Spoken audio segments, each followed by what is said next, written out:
My name is Jingjing Liang, and I'm an associate professor of quantitative forest ecology from the Department of Forestry and Natural Resources at Purdue University.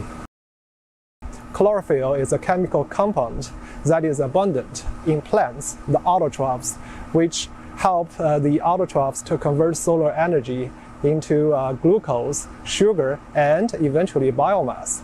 So for trees, especially the leaves of the deciduous trees, those the chlorophyll are the chemical compound that's abundant during the summer months or the growing season.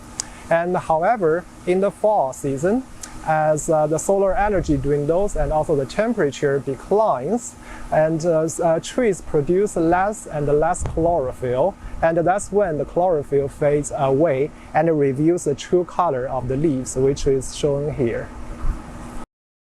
Now, many of my peers projected that the peak season is going to be the last week of October.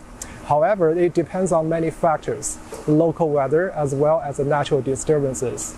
So I think with regard to local weather, it is projected that we are going to have warmer days and with less rain during the fall. So if that weather forecast is correct, that means that we may have fall color earlier this year, so that's why I projected anywhere between the mid-October to the end of October. Climate change is going to affect fall foliage color in two ways: the local weather pattern as well as the species composition. For the local weather patterns, climate change is going to affect the number of warm, sunny days as well as the natural disturbances as well. And in addition to that, we also know that the climate change is going to affect the species composition.